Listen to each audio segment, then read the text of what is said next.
እስቲ እናንተ ብትሆኑ የወለዳችሁት ልጅ አባቴን አገናኙኝ ያለ አባትየው ደግሞ እስሩ ሆኖ ማገናኘት ቢከብዳችሁ ምን ታረጋላችሁ? የዛሬ ባለ ታሪካችን ታሪኳን እንዲህ ማለት አጋርተናለች። ቀጥታ ወደ ታሪኩ እንሄዳለን ማለት ነው።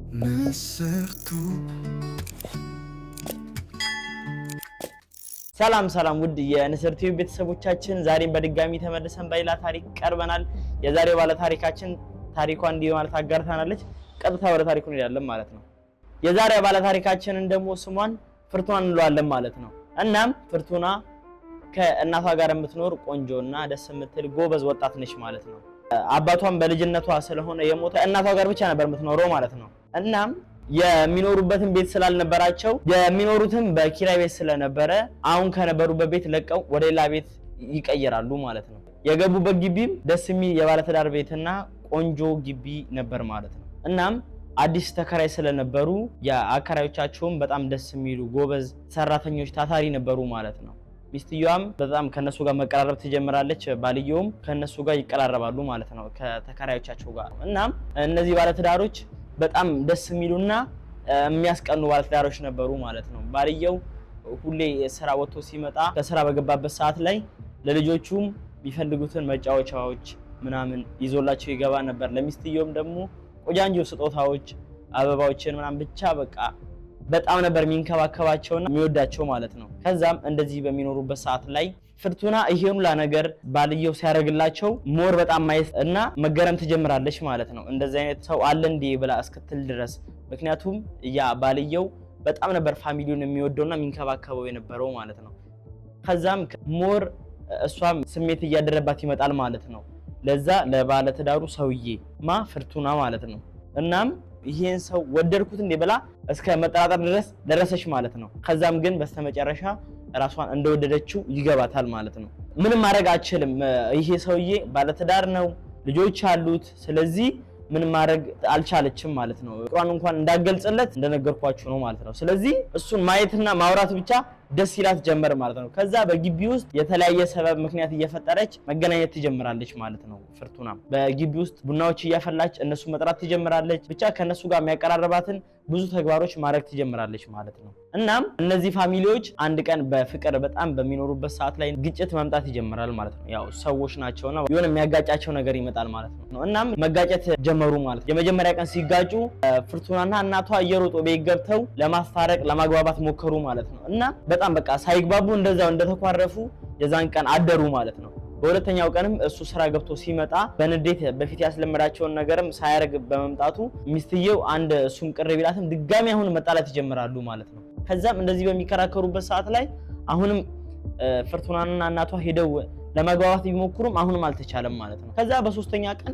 ሞር መጨቃጨቅ፣ መከራከር፣ መጫወጫዎች ይጀምራሉ ማለት ነው ግቢ ውስጥ። አሁን ግን ፍርቱና ብቻዋን ነበረችና ሄዳ ለማግባባት ለማስታረቅ ብትሞክርም አልቻለችም ማለት ነው። የሰውየውም ባለቤት በቃኝ ብላ እናቷ ጋር ሻንጣዋን ሰብስባ ወዲያው ትሄዳለች ማለት ነው አንድ ልጇን ይዛ። እናም ይሄ ሰውዬ ብቻውን ይቀራል ማለት ነው። ግን እቺ ሴት አንድ ቀን አልመጣችም፣ ሁለት ቀን አልመጣችም ማለት ነው። ብቻ ለተከታታይ ለ5 ቀናቶች ሳትመጣ እንዲሁ እንዳኮረፈች እናቷ ጋር እንዳለች ትቆያለች ማለት ነው። ፍርቱናም ይሄን እድል በመጠቀም ለሱ ስሜት አድሮባት ስለነበረ ወይም ደግሞ አፍቀራውም ስለነበረ ይሄን እድል በመጠቀም እነዚህን 5 ቀናቶች ከሱ ጋር እሱም ደግሞ እንዳይደብረው እያለ እዛው ግቢ ውስጥ እንደነገርኳችሁ ከነሱ ጋር ማሳለፍ ይጀምራል፣ መቀራረብ ይጀምራሉ ምናምን። በሆነ ቀን ግን ድንገት ማታ ላይ በቃ በጣም ሚስቱ ናፈቀችው መሰለኝ። እንደለመደችው ፍርቱና ግቢ ውስጥ ቡና ፍልታ ፈንዲሻ አፍክታ ምናምን በቃ ልታስደስታቸው ብትሞክርም እሱም ያ ብቻውን ነውና እንዳይደብረው ብላ ብዙ ነገሮች ብታረግም ሚስቱና ልጆቹ እስሩ ስላልነበሩ ትንሽ ቅር ይለውና ይከፋው ነበር ማለት ነው። ከዛም እንደዚህ የሆነ እነዛ 5 ቀናቶች ይሞላሉ ማለት ነው። ከ5 ቀን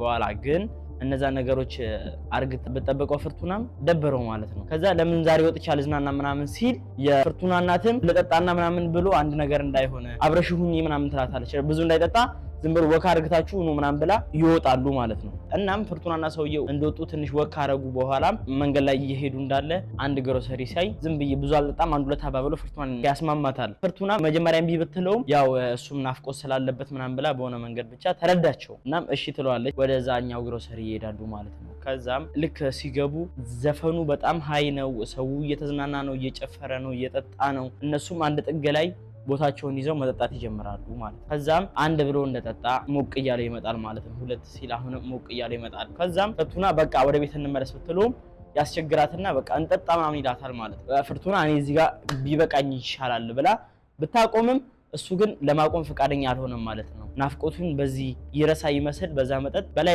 እያስጨመረ መጠጣት ይጀምርና በጣም ስክር ይላል። ከዛም ይዛ ወደ ቤት ትሄዳለች ማለት ነው። ወደ ቤት ግን በሚሄዱበት ሰዓት መኪና ውስጥ ሆነው ፍርቱና ባለቤቱ ትመስለውና በባለቤቱ ስም ይጠራት ያወራት ይጀምራል ማለት ነው። ሚስቱ እንደናፈቀችው ልጆቹ እንደናፈቁት ምናምን ይነግራታል ማለት ነው። ከዛም እንዲህ እየተከራከሩ እየተጨቃጨቁ ምናምን እያወሩ ብቻ የተሳሳቁ ወደ ቤት ይደርሳሉ ማለት ነው። ቤት እንደደረሱ በጣም መሽቶ ስለነበረ የፍርቱና እናትም ተኝታ ስለነበረ እሱን አስተኝቸው ቤት ልመለስ ብላ ልክ ታስብና እሱን መጀመሪያ ለማስተኛት ብላ ወደ እሱ ቤት ይዛው ትሄዳለች ማለት። እናም ቤቱ እንደደረሰች እሱም ባለቤቱ ስለመሰለችው አብራው እንድትተኛ ማስቸገር ይጀምራል ወይ ደግሞ መነካካት ይጀምራል ማለት ነው። ፍርቱናም ይሄን ነገር ማድረግ ባፈልግም ለሱ እንደነገርኳችሁ ስሜትና ፍቅር ስላደረባት ደስ ይላትና በዚህ ነገር እዛው አብራው ትተኛለች ማለት። እናም ካብረው እንዳደሩ እሷም ከሱ ቀን መስሎን የተነሳችው ወደ ቤት ቶሎ ብላ በጠዋት ትመለሳለች ማለት ነው። እናትየዋም ሳትነሳ ወደ ቤት ትመለሳለች ማለት። ከዛ በኋላም ከትንሽ ቀናቶች በኋላ ሚስትየውን እንደምንም አስማምተው ፋሚሊና ሽማግሌዎች መሀል ገብተው ያስታርቋቸውና የሱ ባለቤትም ወደ ቤቷ ትመለሳለች ማለት ነው። የሱ ባለቤትም ቤቷ እንደተመለሰች የበፊት ፍቅራቸው ሞር እንደ አዲስ ይታደሳል ማለት ነው። እሱም ደግሞ እሷን አጥቷት ምን አይነት ጊዜ ሲያሳልፍ እንደነበረ ስላወቀም ያ ጊዜ እንዳይደገም በማለት እሷን በጣም ይንከባከባትና ይወዳት ነበር ማለት ነው። ጥሩ የተለየ ትሪትመንት ያደርግላታል።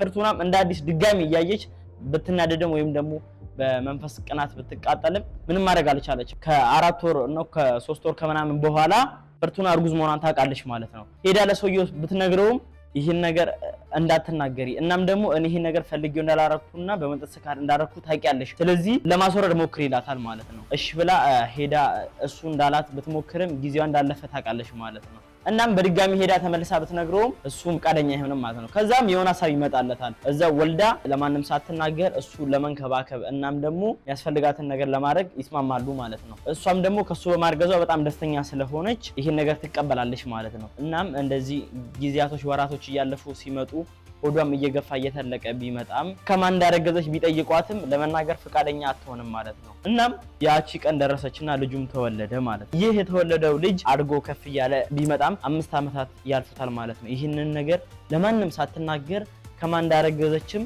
ማንም ሰው ሳያቅ ይሄው ለጊዜ ያልፋል ማለት ነው። የፍርቱና እናትም ይሄን ነገር ለማወቅ ብታወጣጣትም ብትጠይቃትም አባቱን ግን ለእናትየዋም እንኳን ለመናገር ፈቃደኛ አልሆነችም ማለት ነው። ከዛም እንደዚህ በመኖር ባሉበት ሰዓት ላይ ልጁም ከፍ እያለ ስለመጣ አባዬ እያለ ማስቸገር ይጀምራል ማለት ነው። እስቲ ልክ ትምህርት ቤት ሲሄድ ሰውላ ከእናት ከአባቱ ጋር ነው ትምህርት ቤት የሚሄደው። እሱ ግን አባቱ ማን እንደሆነ እንኳን አያውቅም ማለት ነው። አባዬን አሳይኝ አገናኝ ብሎ ቢያስቸግራትም አባትየው ግን እስሩ ሆኖ ጎረቤታቸው ሆኖ ማገናኘትና ማስተዋወቅ ይከብዳታል ማለት ነው። እስካሁንም ድረስ ፍቅሩ አለቀቃትም። የሰውየው ፍቅር ሄዳ እንዳትናገር የሰውየው ትዳርም ይበጠበጣል።